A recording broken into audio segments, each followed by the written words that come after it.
And we might, depending on if Karen can do as good a job at shortening her 45-minute speech as Doug did, we'll have time for a 15-minute break after she finishes.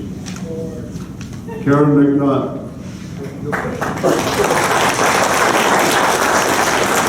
She rode the wagon with her, I think she's got about maybe pushing it about 100 marsh tackies left in that old truck.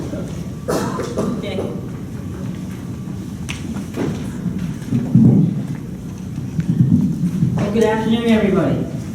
I think our prior speaker is very important because once history is lost, once these sites are lost, they're gone. You can't recover them. In Massachusetts, if you want to visit the Battle of Bunker Hill, you have to walk through rows and rows of row houses, and you can't even picture what happened there. So his work is important. George originally asked me to sort of do the introduction and to introduce you to Frances Marion. Is there anyone here who doesn't know who Frances Marion is? I didn't think so. But in doing that, he started off by saying I had 40 minutes and now tells me I have considerably less time. So please forgive me for speaking faster than I would normally. Marion is my hero, and he really should be the hero of every American. And unfortunately, too many Americans do not understand our own revolution. They don't understand the revolution, and because they don't understand it, they really don't know who we are as a people. The success of the American Revolution caused a huge shift in the way people looked at government, and it is the heart of our national identity. Before the Revolution, people believed in the divine right of kings. That meant the king's word was law. And if the king wanted to throw you in jail, he could do that. You weren't entitled to a trial or anything. Some people, it was thought, were born to rule, and the rest of us were born to obey. The highest and greatest good in the community was to obey your superiors. Well, in the 17th century, a philosophy arose called the Enlightenment.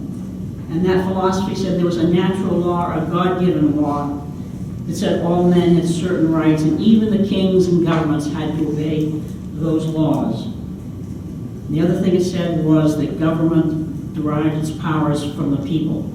This was radical, extremely radical, and many people thought it was simply utopian and had no practical application. But the Declaration of Independence that most of us learned in grammar school is the clearest expression of the Enlightenment. And if you remember, you'll bear with me to recite that.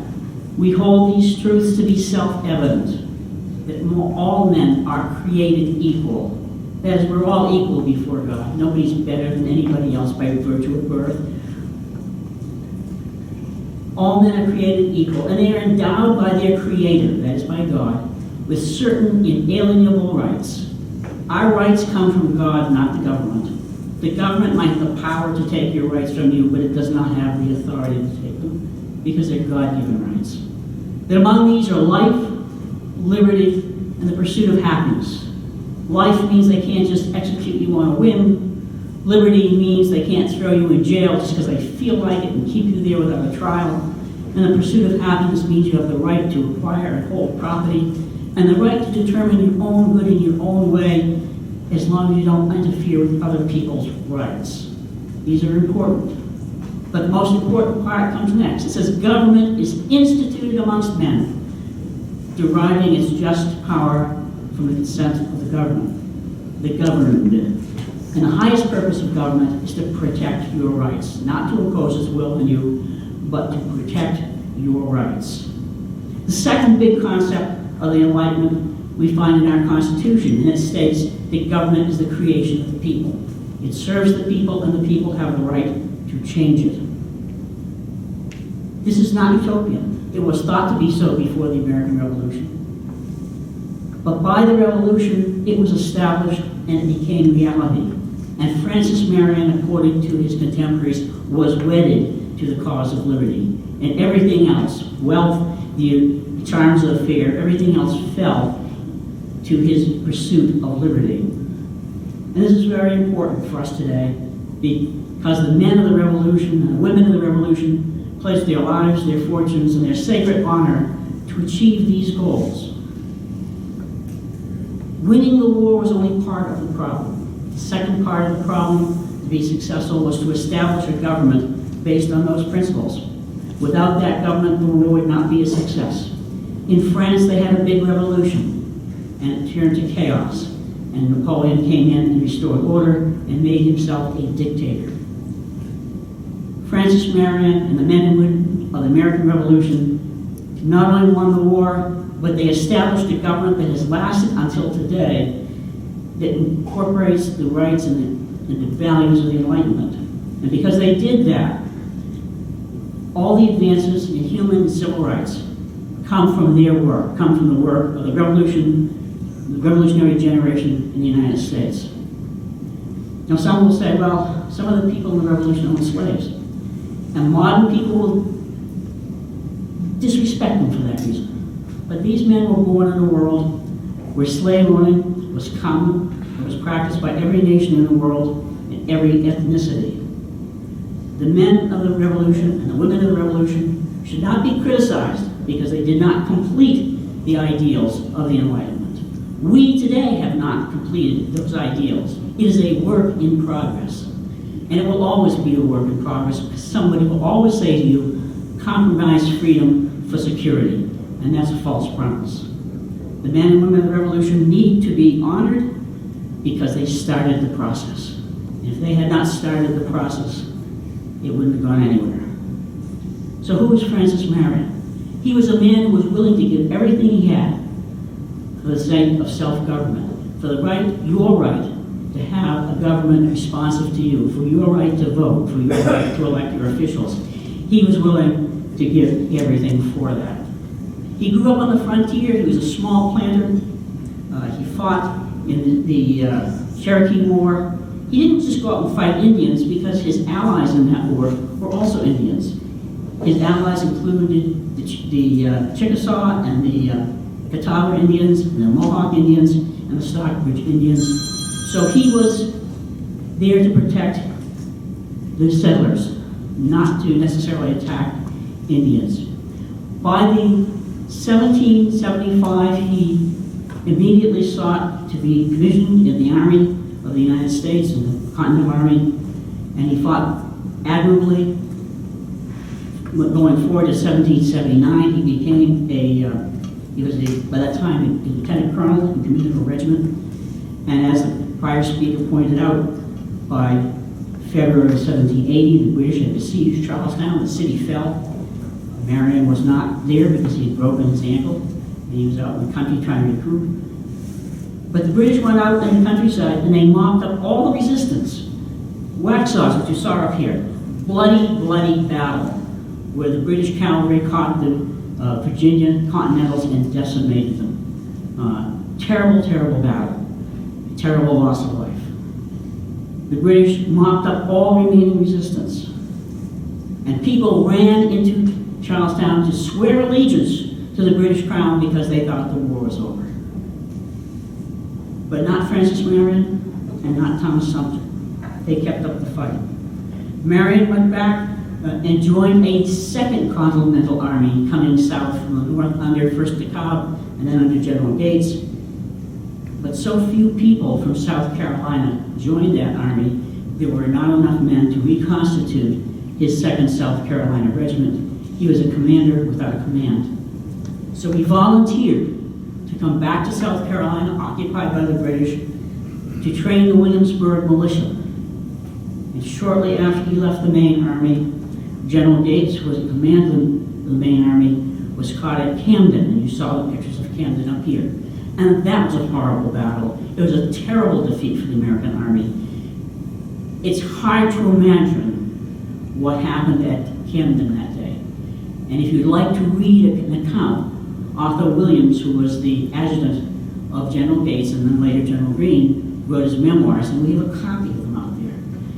The very graphic detail of what happens when an army falls apart in war, when there's a total rout and disaster. Very chilling account. All of a sudden, Francis Marion, training militia, in Williamsburg County discovers the main army has for a second time been destroyed.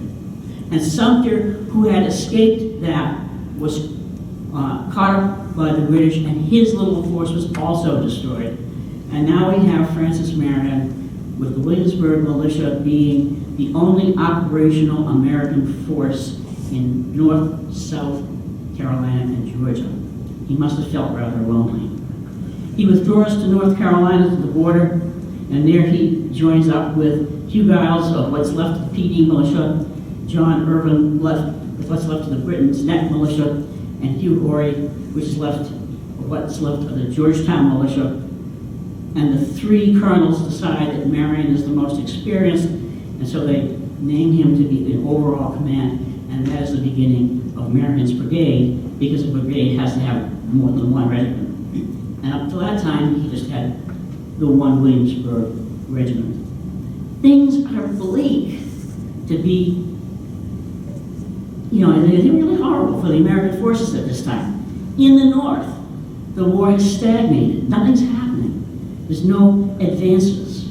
And in the South, there has been a series of spectacular defeats of the American forces. If that wasn't enough, in September, Benedict Arnold, who had been a great general in the American Army, defects to the British. The revolution seems to be falling apart. And here we have Francis Marion. He has men who are not soldiers, they're farmers, they're cattlemen, some of them we call cowboys. They have no uniforms, they have no muskets, they have no source of supply, they have no money, they have very little gunpowder, and yet Francis Marion decides that he is going to wage war on the greatest army then in the world. What did he have? He had guts, he had determination, and he had a strong intellect. Now, conventional wisdom in the military says you gather all your people together, and you form a line out of the field, and the enemy gathers all their people together, and you shoot at each other, and then you run at each other with bayonets, and the last man standing is the winner. And this is a grand stroke. Well, Marion didn't accept that because he knew his men couldn't do it. He didn't have the equipment. So what he did is he broke his men up into small units and did very, very aggressive patrolling. They went out, they attacked British supplies, they attacked British recruiting parties, and because there were all these small units, he seemed to be everywhere. In some respects he wasn't. He was so successful that the British felt they had to say something about him in the press. That would be in the Royal Gazette in Charlestown. And what they do, they said, Mr. Marion is simply a land pirate. He has no authority. He claims to be a colonel, but the government that he says gave him the commission doesn't exist. He's simply a pirate, and he's not entitled to be treated as a prisoner of war if caught. All right, you're out there fighting with almost nothing, and the enemy's telling you they won't give you the honors of being a soldier. Privately, Cornwallis says to his officers, and he's overheard, Mr. Marion, of course, even Washington was a mister, because the British couldn't accept the fact that Americans could have rank, because that required them to acknowledge a government. Mr. Marion is a superb partisan officer, and Cornwallis said he would give a lot to have him taken. And so he sends his best cavalryman, Colonel Tarleton, who to this point had been undefeated after Marion, and Tarleton is not successful. He doesn't get at Marion. Tarleton will go on to a place called Cowpens, where he'll meet Daniel Morgan, and Tarleton will be soundly defeated. Because of that defeat, Tarleton, after the war, decides to write his memoirs. And interestingly enough, in order to get the information to write these memoirs, he comes back to South Carolina, and his name shows up in the newspaper on the ship list. I think it was 1784 or 85. And he goes to Charlestown to learn about what the Americans were doing during the war so he can have a balance to his book. Now, I can only think of two people in Charleston at that time who could give Tarleton that information. One was William Washington, and the other was Francis Marion. So I kind of think there may have been a meeting with the two men. Now, wouldn't you have liked to have been a fly on the wall in that meeting? That tickles the imagination.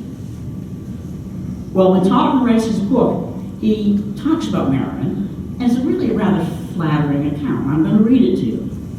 He says, Mr. Marion, by his zeal and abilities, showed himself capable of the trust committed to his charge. Well, that's a nice compliment. Taubman goes on, he says, he collected his adherents at the shortest notice in the neighborhood of Black River, and after making incursions into the friendly districts, that would be the Tory districts, or threatening communications to avoid pursuit, he disbanded his followers.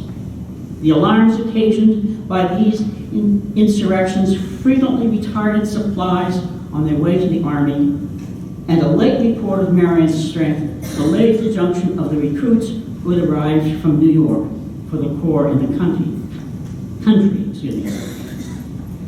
The 64th Regiment of Infantry was ordered to Nelson's Ferry from Charlestown, and directions were given to Lieutenant Colonel Carleton to pass the Wateree to all the insurgents. Earl Cornwallis was impressed with an idea that the Americans had designs upon Camden. Now, Camden was very important. Camden sat right on top of the great wagon road that ran from Savannah to Philadelphia. And it was Cornwallis' intent to attack into North Carolina up that road. And he expected his supplies to travel up that road to follow him as he attacked not only into North Carolina, but then into Virginia.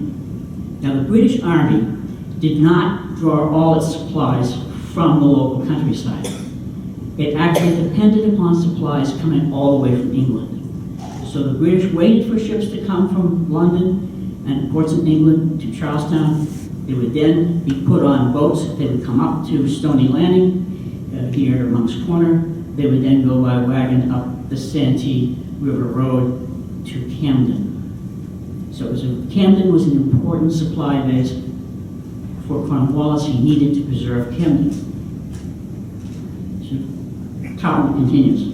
The report of the advances of General Morgan towards the head of the Lynch's Creek were Colonel Washington's cavalry and a body of Continental infantry, together with the exaggerated account of Marion's force, gave plausibility to the supposition.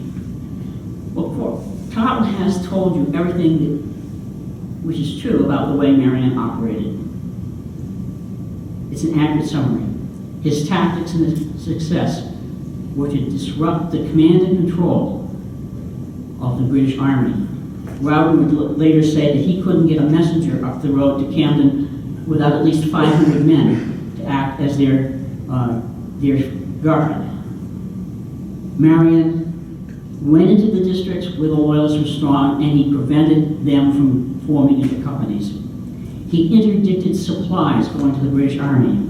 He prevented recruits from coming from the main army to go to the British Army in the field. He tied up almost 1,000 British soldiers in South Carolina that could have gone to Cornwallis' army.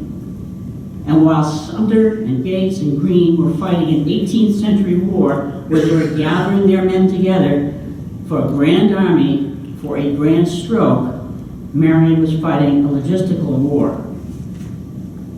After Gates' defeat at Camden and before Greene arrived in South Carolina, Marion was sending regular reports to Gates talking about all the various little successes his patrols had had. This was the only good news coming into Gates. And so Gates sent those reports to Congress. And this was the only good news going to Congress. So Congress distributed those reports to the newspapers. If you read the newspapers from the time, from Boston and Providence and Philadelphia, almost every week, because newspapers were weekly affairs, almost every week there will be an account of Francis Marion beating up the British. And this is very important at a time when there was no other good news for the Americans.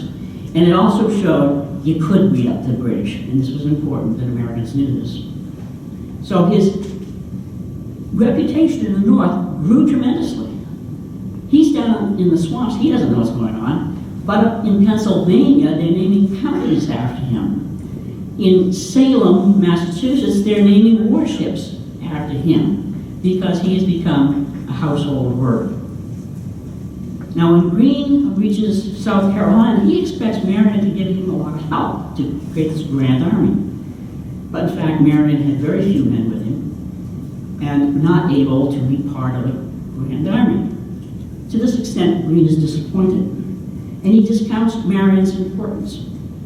And many historians following Greene also tend to discount Marion's importance because they look at his actual strength, and they see that he hasn't won any big battles. So how could he be important? What they don't take into consideration is his effect on the British. The British constantly overestimate his strength. Marion's writing a letter saying, I got 90 guys with me, and the British commander saying, General Marion is in front of our coast with 500 men. But because the British believed that, they changed their operations because of this phantom force that didn't really exist. Think about this. At Guilford Courthouse, Cornwallis had approximately 1,900 men. If the 1,000 British troops being held in South Carolina because of Francis Marion had been able to join Lord Cornwallis, that would have made a big difference in the Battle of Guilford Courthouse. Marion was not just tying down troops, but he was blocking the supplies that Cornwallis needed as he moved up the coast. Greene, when he got into South Carolina, tried to capture Camden by a direct assault. He wasn't able to do that. But Francis Marion, with Harry Lee, attacked a lesser post, not as well defended, Fort Watson. And when they captured Fort Watson, they broke the supply line between Charleston and Camden could no longer be maintained by the British as a post, and they had to withdraw. Once the British withdrew from Camden, Cornwallis could not get supplied up the Great Wagon Road. What was Marion's next topic? His next target was Georgetown. Georgetown sat across the second land communications with the North. Once Georgetown was captured, Cornwallis could not get supplies up the coast, along the coast road into the north. So what did Cornwallis have to do? He can't get supplies overland. He can't get troops overland. What does he do? He goes to the British Navy. He goes to the coast where he can be resupplied. He goes to Yorktown. And what's waiting for him in Yorktown? The French fleet and George Washington. Marion had a big effect on the war. After the war, men who served with Marion would say that he waged war in a manner that was safest for his troops, not for glory. The people in the country respected him because he did not allow looting, and he tried to prevent reprisals against civilians. And when the war ended, he was in favor of reconciliation. Colonel Robert Gray of the Loyalist Militia said that Marion had behaved with great good faith towards the Loyalists who surrendered to him. The message of reconciliation was not well received in South Carolina. The war had been long and bloody, and there was a lot of heartache and hardship, and people wanted vengeance. And Marion suffered politically because he stood up against them, because he would not go along with the harsh treatment of Tories. And at the end of the war, his political enemies tried to curtail his influence to the best they could. He did a lot of little petty things. I don't have time to go into them. But South Carolina could have fallen into a reign of terror just as horrible as happened in Paris at the end of the French Revolution. And in fact, in 1784, Charleston convulsed with riots. There were terrible, bloody riots. John Rutledge said the worst Tory could not have foretold the anarchy that was taking place in Charlestown. The civil authority was totally unable to maintain order. And the very men who had disrespected Marion at the end of the war because of his policies of reconciliation found they had to call on Francis Marion to restore order. He called out his militia. He appeared before the city gates. Everybody knew Francis Marion. They knew his temper. They knew he was not a man to be fooled with. And they knew he did not tolerate lawlessness. He simply appeared, and the city became quiet. He did not have to enter the city. His soldiers didn't have to enter the city. The rioting stopped. And unlike Napoleon Bonaparte, restored order to Paris. After order was restored, Marion went home. He was truly a great man, and many people in his generation who knew him, when they write, it's clear that they thought so. Otto Williams, who was the adjutant under Green, wrote to a friend of that man, referring to Marion, "Nothing ever bad should be said." There's been some suggestion by modern writers that maybe Marion abused his servants or had other undesirable traits, but there is nothing that this researcher could find in contemporary accounts that would support that. Yes, he was a rigid disciplinarian, but the punishments he used were accepted and normal at the time that they were imposed. By all accounts, his personal life, he was a kind man and of the highest integrity.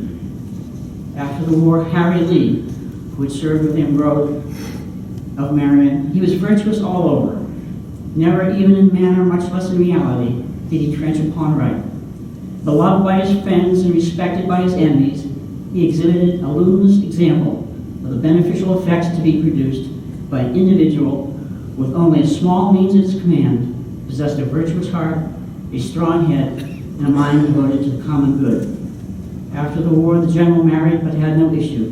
He died in February 1795, leaving behind him an indisputable title to the first rank among the patriots and soldiers of our revolution. I give you Francis Marion. Thank you.